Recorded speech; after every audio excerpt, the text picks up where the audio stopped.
The day I finally opened my late husband's safety deposit box 10 years after his death.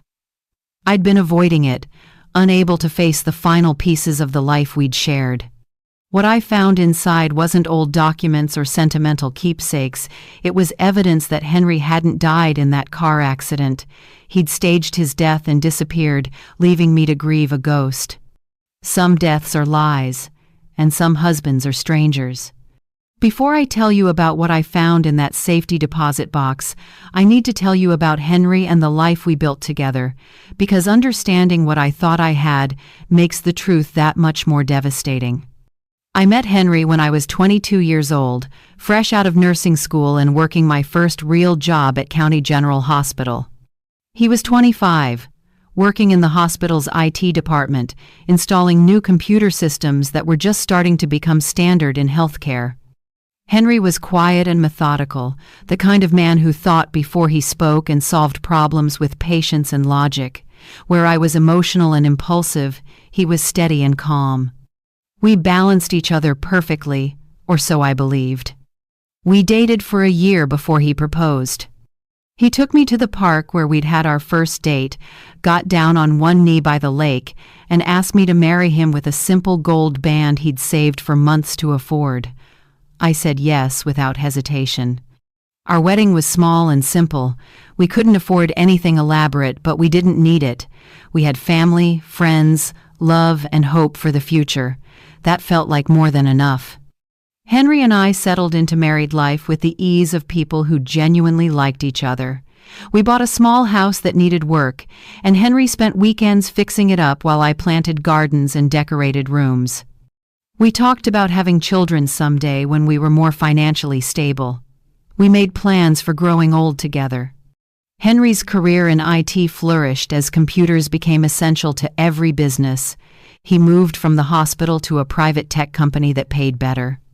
He was good at his work, solving complex problems, building systems that made companies more efficient, understanding technology in ways that seemed like magic to me. Money was never abundant, but we were comfortable. We took modest vacations, saved for retirement, lived within our means. Henry was careful with finances, always making sure we had emergency funds and proper insurance. He said he wanted to know I'd be taken care of if anything ever happened to him. I thought that was sweet, the worry of a devoted husband.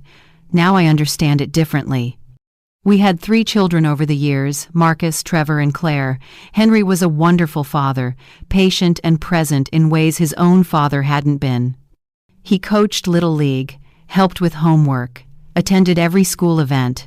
He read bedtime stories and built tree houses and taught our kids how to fix things around the house. Our marriage had its challenges like any marriage does. There were disagreements about money and parenting and how to spend our limited free time. There were periods where we felt disconnected, caught up in work and raising children with little energy left for each other. But we always found our way back. We'd have date nights, even if they were just dinner at home after the kids were asleep. We'd take walks and talk about our dreams and frustrations. We'd remind each other why we'd fallen in love in the first place. I thought we were happy. I thought Henry was happy. Looking back, I searched for signs I missed, clues that something was wrong, but I can't find them. Either he was an exceptional actor or something changed that I never saw coming. When Henry turned 50, he started talking about retirement. He said he was tired of the tech industry, tired of the stress and long hours. He wanted to do something different with the second half of his life, maybe teach or consult part-time while having more freedom to travel and pursue hobbies. I supported the idea. We'd been married 28 years. We'd raised our children. We deserved to enjoy life together without the grind of full-time careers. Henry said he needed to work a few more years to max out his retirement contributions and ensure we'd be financially secure. He was 50, and he planned to retire at 55. 5 more years of hard work, then freedom. During those years, Henry traveled more for work. He said his company was expanding into new markets and needed his expertise to set up systems in different locations. He'd be gone for a week or two at a time, coming home exhausted but telling me about the cities he'd visited and the projects he'd completed. I never questioned it. Henry had always been trustworthy. In 28 years of marriage, he'd never given me reason to doubt him. Then came the day that destroyed everything I thought I knew. Henry had been on a business trip to Denver. He was scheduled to fly home on a Friday evening. I'd planned a special dinner to welcome him back, his favorite meal, a nice wine, time together after 2 weeks apart. But Henry never made it home. I got a call from the Colorado State Patrol at 8 o'clock that evening. They told me there had been an accident on a mountain highway outside Denver. A car had gone off the road and down an embankment, bursting into flames. The driver had died in the crash and subsequent fire. The car was a rental registered to Henry. His wallet and identification had been found in the wreckage. His DNA, what little could be recovered from the burned remains, matched the samples I provided from his toothbrush. Henry was dead at 52 years old, 3 years short of the retirement he'd been planning. Honey, the grief was overwhelming. One moment I had a husband, a partner, a future. The next moment I was a widow, alone, trying to understand how to live without the person who'd been the foundation of my adult life. The funeral was devastating. Our children were shattered. Marcus was 26, Trevor was 23, and Claire was 20, too young to lose their father. They'd thought they had decades left with him. Friends and family came to support us. Henry's colleagues from work attended, sharing stories about what a brilliant problem solver he'd been, how much they'd respected him. His boss gave a eulogy about Henry's dedication and skill. Everyone said the right things about how tragic it was, how unfair, how Henry had been too young to die. I nodded and accepted condolences and tried to hold myself together for the children. The practical matters of death kept me busy in the immediate aftermath. There were insurance claims to file, accounts to close, paperwork to complete. Henry had been thorough in his planning. I had all the documents I needed, knew where everything was, had access to everything except one thing: the safety deposit box. Henry had maintained a safety deposit box at our bank for as long as I could remember. He'd told me it contained important documents, birth certificates, marriage license, property deeds, things we'd need in an emergency. He said he liked keeping physical copies separate from our home in case of fire or disaster. He'd given me a key to the box years ago, showed me where it was at the bank, but he'd always been the one to access it when needed. I'd never actually opened it myself. After Henry died, I couldn't bring myself to go to the bank and open that box. It felt too final, like confronting the last piece of him. I told myself there was no rush, that I'd get to it eventually when I was stronger. Months passed, then years. The key stayed in my drawer. Life moved forward without Henry. The children grew and built their own lives. I adjusted to widowhood, finding purpose in work and friendships and grandchildren as they came along. But I never opened that safety deposit box. At year 5, the bank sent me a notice. They were updating their records and needed to confirm I still wanted to maintain the box. The annual fee was deducted from my account, and I signed the paperwork saying yes, I wanted to keep it. At year 7, another notice, the same process. I kept the box without ever opening it. At year 10, the bank sent a different kind of notice. They were closing the branch where Henry's box was located, consolidating with another branch across town. All safety deposit box holders needed to either transfer their boxes to the new location or close them out within 90 days. The notice said if I didn't respond, they'd drill the box, inventory the contents, and send me everything that was inside. I realized I couldn't avoid it anymore. 10 years was long enough. I needed to finally open Henry's safety deposit box and see what was inside. I called the bank and made an appointment. On a Tuesday morning in March, I drove to the branch with the key I'd kept in my drawer for a decade. The bank manager led me to the vault, checked my identification, verified the key, and left me alone in a small private room with Henry's safety deposit box. I sat there for several minutes, staring at the metal container, working up the courage to open it. I told myself it would just be papers and documents like Henry had said, nothing dramatic or surprising. Just the mundane evidence of a life lived and ended. I opened the box. Inside were documents, as expected. Birth certificates for all of us, our marriage license, property deeds, insurance policies, the normal things you'd keep in a safe place. But underneath those documents was an envelope, thick, sealed, with my name written on it in Henry's handwriting. My hands shook as I picked it up. Why would Henry have left me a sealed envelope in the safety deposit box?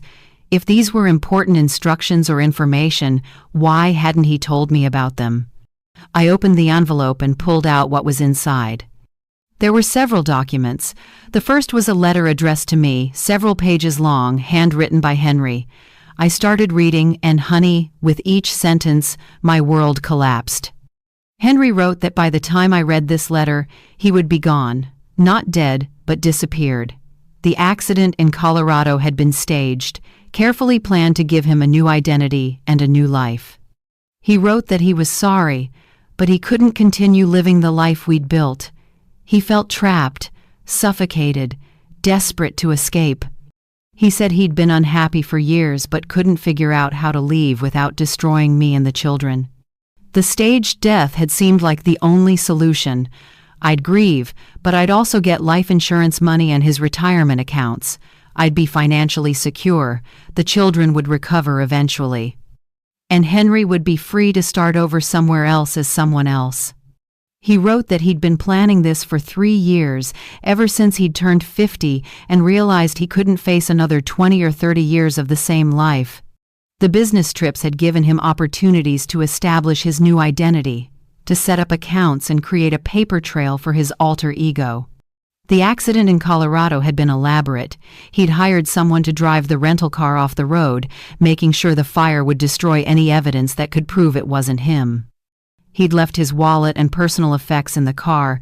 He'd arranged for DNA samples to be planted that would match well enough to confirm his identity.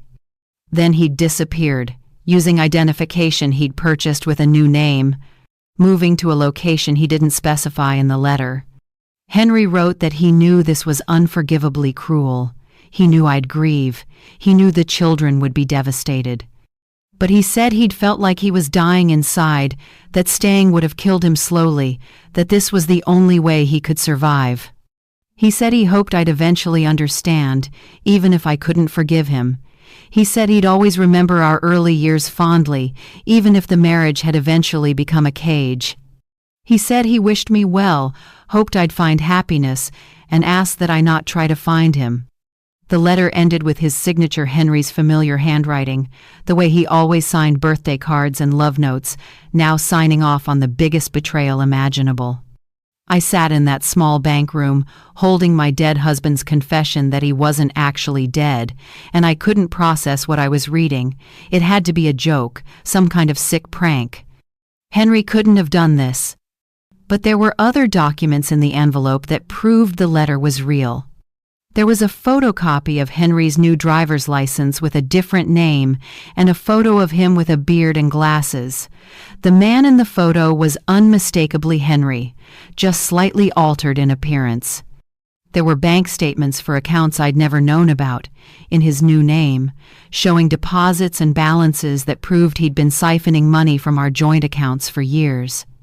There were receipts and documents showing he'd purchased property in another state under his new identity, a house where he presumably lived now.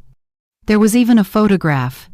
Henry standing in front of a beach house, smiling, looking relaxed and happy in a way I hadn't seen him look in years. On the back of the photo, written in his handwriting, was a date 6 months after his supposed death. He'd been alive. While I'd been grieving, while the children had been devastated, while we'd buried an empty casket and mourned the man we'd loved, Henry had been alive and starting his new life without us. I don't know how long I sat in that bank room, long enough that the manager knocked on the door to check if I was all right. I told her I needed a few more minutes, that I'd found some unexpected documents and needed time to process them. Finally, I packed everything back into my bag: the documents, the letter, the photographs, the evidence of Henry's elaborate deception and disappearance. I went home in a daze.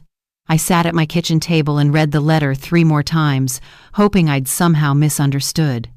But there was no misunderstanding. The words were clear, the evidence was overwhelming. Henry had faked his death and abandoned his family because he was unhappy and couldn't figure out how to leave honestly. The emotions that followed were unlike anything I'd experienced, even in the immediate aftermath of Henry's supposed death. This was grief layered with betrayal, sadness mixed with rage, confusion swirled with humiliation. I'd mourned Henry for 10 years. I'd talked about him with love and nostalgia, remembering our marriage as a happy partnership cut tragically short. I'd raised him up as a model husband and father who'd been taken too soon. And all of it had been based on a lie. Henry hadn't been the man I thought he was. The marriage hadn't been what I'd believed. My entire adult life had been built on a foundation that turned out to be false. I thought about our children who'd grieved their father, who still talked about missing him, who'd been shaped by his loss. They deserved to know the truth. But telling them would devastate them all over again, maybe worse than his actual death had. I thought about the life insurance money I'd received. $250,000 that had helped me through those difficult years, that I'd used to help the children with college and weddings and down payments on homes. That money had been paid out because Henry was supposedly dead. If the insurance company knew he was alive, they'd want it back, probably with interest and penalties. I thought about the memorial service, the eulogies, the tears, the years of grief. All of it had been a performance responding to a lie Henry had crafted. I spent 3 days sitting with this information before I decided what to do. Part of me wanted to go to the police immediately, to have Henry tracked down and charged with fraud. Part of me wanted to find him myself and demand answers to the 1,000 questions burning in my mind. But ultimately, I decided I needed guidance from someone who understood the legal implications. I called the attorney who'd handled Henry's estate after his death. I explained that I'd found evidence suggesting Henry might have faked his death. The attorney was skeptical at first. Insurance fraud through staged death sounded like something from a movie, not real life. But when I showed him the documents, he became very serious. He said if Henry had indeed faked his death to collect insurance money, it was a federal crime. The insurance company would absolutely want to know. There would be investigations, possibly criminal charges, demands for restitution. The attorney asked me what I wanted to do. Did I want to report this? Did I want to pursue Henry legally? Did I want to just walk away and pretend I'd never found the evidence? I said I needed time to think about it, but that I also needed to know more. I needed to understand how Henry had pulled this off, whether he'd had help, where he was now, whether he'd built a new life. The attorney recommended I hire a private investigator before making any official reports. He said once I involved insurance companies or law enforcement, I'd lose control of the situation. But if I hired someone privately to gather information first, I could make informed decisions about how to proceed. I took his advice and hired an investigator named Tom Rodriguez, someone the attorney had worked with before on complex cases. Tom took the documents I'd found and started digging. Over the next 6 weeks, he uncovered the full scope of Henry's deception. Henry had begun planning his disappearance about 5 years before he supposedly died, right around when he'd started talking about retirement.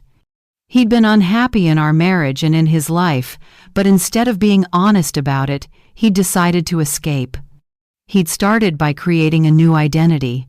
He'd purchased identification documents, a birth certificate, social security number, driver's license, all under the name David Mitchell.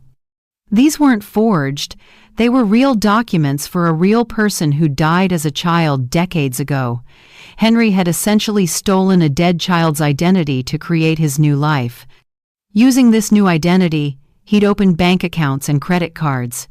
Over 3 years, he'd been transferring small amounts of money from our joint accounts to these secret accounts. Nothing large enough to raise red flags, just a few $100s here and there that I'd never noticed. By the time he staged his death, he'd accumulated about $90,000 in his hidden accounts. He'd also purchased property in South Carolina under his new name, a small house near the beach. He'd bought it for cash, using money he'd hidden from me. The business trips he'd been taking weren't always real. Sometimes his company did send him places, but he'd extended those trips using his own money and his alternate identity. He'd been building his new life in South Carolina while ostensibly working in various cities. The staged accident in Colorado had been carefully planned. Henry had flown to Denver on a real business trip, but instead of completing his work and flying home, he'd driven to a remote area. He'd paid someone Tom suspected through criminal connections to take a rental car off a mountain road and set it on fire. Henry had left his wallet and personal effects in the car. He'd somehow obtained biological material that would pass for his DNA in the burned wreckage. Tom suspected Henry had saved his own blood and tissue samples over time, knowing that in a severe fire, DNA testing wouldn't be as precise. After the accident, while I was being notified of his death, Henry had driven away from Colorado using his David Mitchell identity. He'd flown from a small regional airport to South Carolina and begun his new life. For 10 years, Henry, or David Mitchell as he now called himself, had been living quietly in South Carolina. He'd gotten a job doing IT consulting work. He'd made friends. He'd dated, according to Tom's surveillance. Tom showed me photographs of Henry from recent months. He looked older, of course, 10 years having passed, but he looked healthy and apparently content. He had a routine work, gym, dinners at local restaurants, weekends at the beach. He'd built exactly the kind of simple, quiet life he'd told me he wanted. The only difference was he'd done it by faking his death and abandoning his family. Tom also discovered that I wasn't Henry's only victim. The life insurance fraud wasn't the only crime. Henry had also stolen from his employer before his disappearance about $200,000 in funds he'd embezzled over his final year at the company. The company had never figured out where the money went and had eventually written it off as a loss. So Henry had gotten away with insurance fraud, identity theft, embezzlement, and abandonment. He'd stolen over $600,000 when you counted all the money from various sources, and he'd been living on it comfortably for a decade. Tom asked me what I wanted to do with this information. I had several options. I could go to the police and the insurance company with everything Tom had found. Henry would likely be arrested and charged with multiple felonies. He'd face prison time. I'd have to pay back the insurance money, probably putting me in serious financial difficulty. The scandal would be public, humiliating for me and the children. I could confront Henry privately, demand answers, tell him I knew everything, but that gave him the chance to run again, to disappear more completely this time. Or I could do nothing, just walk away with the knowledge and let Henry continue living his lie. He'd gotten away with it for 10 years. He could probably get away with it for the rest of his life if no one reported him. I spent weeks wrestling with this decision. I talked to my attorney extensively about the implications of each choice. I prayed and thought and tried to figure out what was right. Ultimately, I decided I couldn't let Henry get away with what he'd done, not because I wanted revenge, though I won't pretend I wasn't angry, but because what Henry had done was wrong on so many levels, and wrong actions should have consequences. He'd committed crimes, fraud, theft, identity theft. He'd stolen money from an insurance company, from his employer, from our family. He'd left his children believing their father was dead, putting them through unnecessary grief and trauma. If I stayed silent, I'd be complicit in his crimes. I'd be protecting someone who'd caused immense harm to many people, myself included. I reported everything to the insurance company first, along with all the evidence Tom had gathered. The insurance company was initially skeptical, then shocked, then furious. They launched their own investigation, verified everything, and then contacted law enforcement. Federal agents' insurance fraud crosses state lines and becomes federal jurisdiction took over the case. They moved quickly, wanting to arrest Henry before he had a chance to learn he'd been discovered and disappear again. Henry was arrested at his home in South Carolina on a Tuesday morning, 10 years and 3 months after he'd supposedly died. The agents said he'd seemed genuinely shocked to see them, that he'd thought he'd gotten away with everything permanently. He was charged with insurance fraud, wire fraud, identity theft, and embezzlement. The evidence was overwhelming Tom's investigation, plus the confession letter Henry had left for me. There was no way he could deny what he'd done. Before I reported Henry, I'd had to tell our children the truth. That conversation was one of the hardest things I've ever done. I gathered Marcus, Trevor, and Claire together and told them I'd found something in their father's safety deposit box. I told them their father had faked his death and been alive all these years. Their reactions ranged from disbelief to devastation to rage. They didn't want to believe it at first. Their father had been their hero, and accepting this truth meant accepting that he'd never been who they thought he was. I showed them the letter, the photographs, the evidence. Slowly they had to accept that it was real.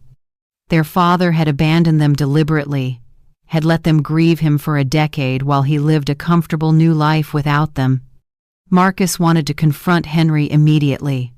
Trevor wanted nothing to do with him, said Henry had died to him 10 years ago, and this just confirmed it. Claire cried for days, grieving not the father she'd lost, but the father she'd never actually had. None of them attended Henry's trial. They said they couldn't bear to see him, to sit in a courtroom and face the man who'd betrayed them so completely. I attended every day of the trial. I needed to hear Henry explain himself, needed to understand how he'd justified what he'd done. Henry's attorney tried to paint him as a man who'd had a mental breakdown, who hadn't been thinking clearly, who'd made terrible decisions in a moment of crisis. But the evidence showed years of careful planning, of deliberate choices, of calculated cruelty. Henry was convicted on all charges. At sentencing, the judge asked if he had anything to say. Henry looked at me the first time we'd made eye contact since his arrest and said he was sorry, that he'd never meant to hurt anyone, that he just wanted to be free. The judge told Henry that freedom achieved through fraud and abandonment wasn't freedom at all, it was selfishness dressed up as self-care. She sentenced him to 12 years in federal prison. The insurance company sued me for the return of the $250,000 they'd paid out. My attorney negotiated a settlement where I'd pay back half, $125,000 over time. The insurance company accepted this because they knew I'd had no knowledge of the fraud and because pursuing me for the full amount would cost them more in legal fees. Paying back that money has been difficult. I've had to adjust my retirement plans, work longer than I'd intended, watch my budget carefully. But I'm managing, and knowing I did the right thing makes it bearable. Henry's employer also sued him for the embezzled funds. Since he's in prison with no assets, they'll probably never recover that money, but they at least got the satisfaction of seeing him punished. As for me, I've had to rebuild my entire understanding of my adult life. The marriage I thought I had wasn't real, or at least Henry hadn't experienced it the way I had. The man I'd loved for 30 years had been someone I didn't actually know. That's been harder to accept than almost anything else. Not just that Henry betrayed me, but that I'd lived with him for decades and never suspected he was capable of such deception. What did that say about my judgment? What did it say about how well I'd actually known the person I'd shared my life with? My therapist says that living with someone doesn't mean you know everything about them. People have interior lives that remain private, and some people are exceptionally good at hiding their true thoughts and feelings. Henry apparently was one of those people. For years, he'd maintained a facade of contentment while planning his escape. He'd been affectionate and present while secretly establishing an alternate identity. He'd attended family gatherings and celebrated milestones while transferring money into hidden accounts. The therapist also says I need to let go of the guilt I feel about not knowing. There was no way I could have known unless Henry told me. He'd deliberately hidden his actions and feelings.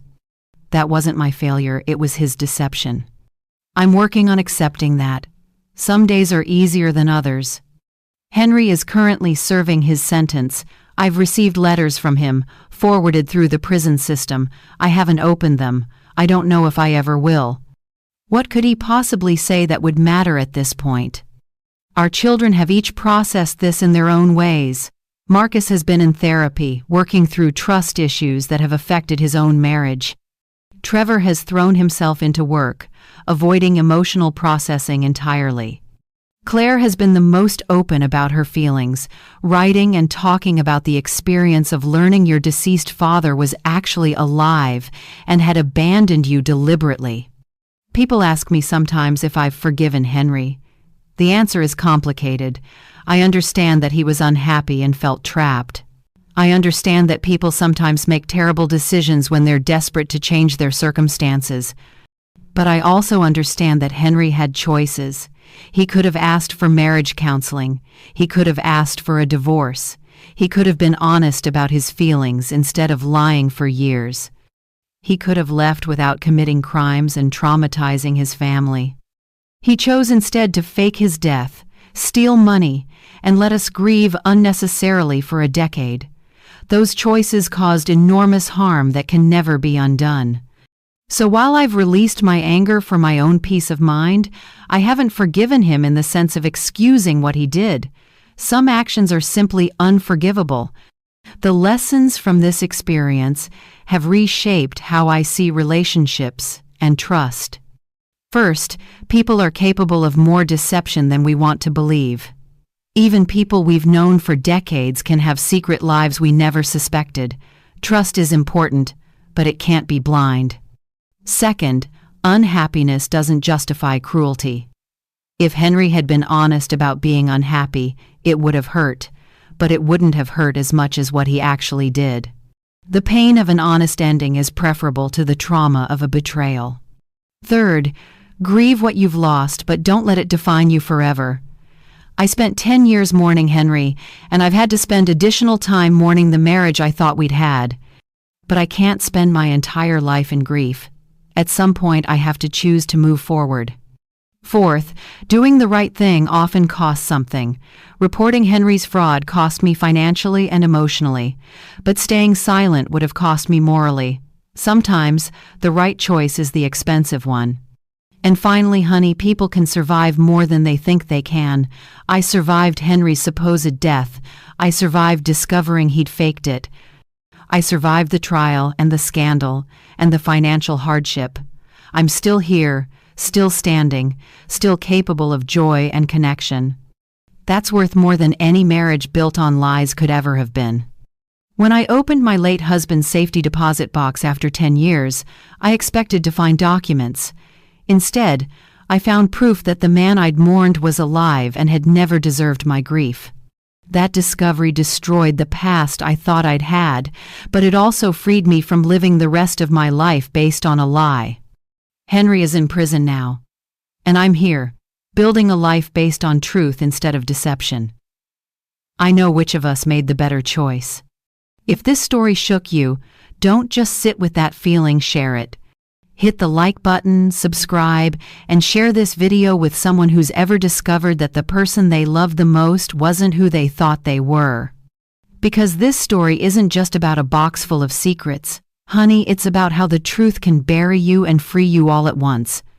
It's about betrayal that feels like death, and strength that rises from the ashes of lies. Some people fake their deaths to escape life, but others face life head-on and still find the courage to keep living. Tell me in the comments, if you found out your late husband, the one you buried, mourned, and missed, had been alive all along, what would you do? Would you seek justice? Would you forgive him? Or would you walk away and build a new life on truth instead of deceit? Your words matter, honey. Because every comment, every voice reminds someone out there that they're not alone in surviving betrayal. When you like, comment, or share, you're not just supporting the channel, you're helping keep these real human stories alive.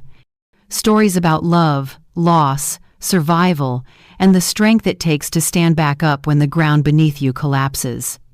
So if this story made your heart ache, stay a while. Hit subscribe and tap that notification bell, because every week we walk through heartbreak, healing, and hard-earned truth together. Remember, you can't always control who breaks you, but you can control what you build from the pieces.